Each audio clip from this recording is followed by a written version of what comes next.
So yeah, if you want to maybe introduce yourself, whatever capacity you feel comfortable, and then maybe how you came to be here today. How'd you get in touch with Threat Management Center? Okay. Okay. Right now? Yeah, sure. Oh, okay. So, I came in contact with, became familiar with threat management last year, last December, when I was physically attacked by an individual. And the prosecutor's office, I was trying to get a PPO served at that point in time. And because I wasn't working, didn't have the money to go pay the sheriff to, do all these things, they suggested that threat management was a place where domestic violence victims could come and they would assist in getting the PPO served. Threat management did all they could to try to serve this individual. Unfortunately, he had been on the run since he was just arraigned just over a week ago. So they weren't able to get him served initially. So then I got the call to come to court for the prelim, and I was informed that 36th District Court does not have police officers in the courthouse anymore. They have a hired third-party security. The only police officers are the ones that are actually in the courtroom per se, if they're actually in there. So at that point, I was feeling a little uneasy about, going to the court date, and wasn't sure if I was going to run into family members or, of the of the defendant.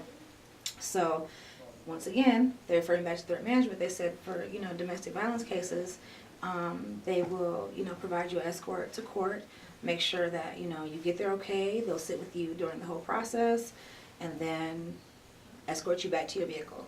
To me, that was like light shining, all that good stuff, because I was at a loss. I didn't know what to do. I'm thinking, like, you take the police out of the courtrooms and then you want victims to just come and go. And, I know personally different people that, have been in situations like that they were attacked, just trying to get back to their car, after the court date. So the first court date was last Thursday. Then they were lollygagging. The attorney that I was with even did a wardrobe change in the middle of it all. This is no joke. The judge called him out on that, and so it ended up getting adjourned. So then, we're here today, and so at this point it's been held over. I think I did pretty good. He was getting pretty frustrated with me. The judge even has to tell him, like, she's not going to answer your question any other way, so I don't know. It's really, I had no idea that you guys, like, even did what you guys do, and I'm not like I know there's people that have been in domestic violence situations, and it's like they're repetitive. This was like a one-shot, like, oh my God, out of the blue type of thing, and I would never go down that road, like, ever again. But, just the service that you guys provide, it's like just the sense of knowing that, okay, I'm going to be able to get into the courthouse, be able to give whatever type of testimony I have to give, and I'll be able to get back to my car safe. Even just that sense of, that sense of security is priceless. It's priceless. I don't know.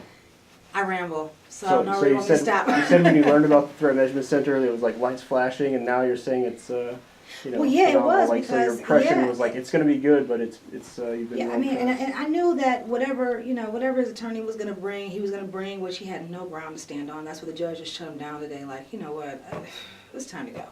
But just the sense, like I said, the sense of security, the sense of knowing that I'm going to be able to get to this court date safely and get back to my car safely without somebody following me, without somebody jumping on me on my way from the courthouse to the parking lot, all those different things. Just that sense of knowing that I am the victim in this case. I shouldn't have to act like more of a victim than I already am. You know what I mean? So just that sense of being able to, like I said, just come and present my case and come and show up without being like, okay, somebody gonna jump on me, when I leave here, or just a sense of knowing that. It's like, seriously, it's priceless. Remove the feeling of terror from you. It completely, and then it was really refreshing because the two individuals, Officer Cusack, I won't say their name wrong, but the two individuals that escorted me were the same ones that were last week.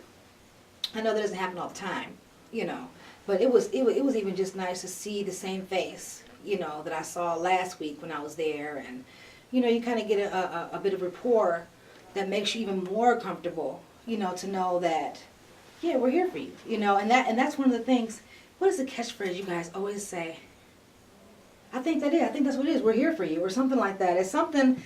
Whenever I called, or whenever somebody called me back, they're like, you know, we're here for you. We're here for you.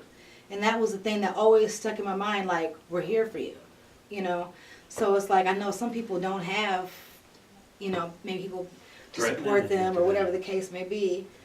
But it was comforting to hear, like, you know, they're completely, you know, on this cause, and they're here for me. I'm good.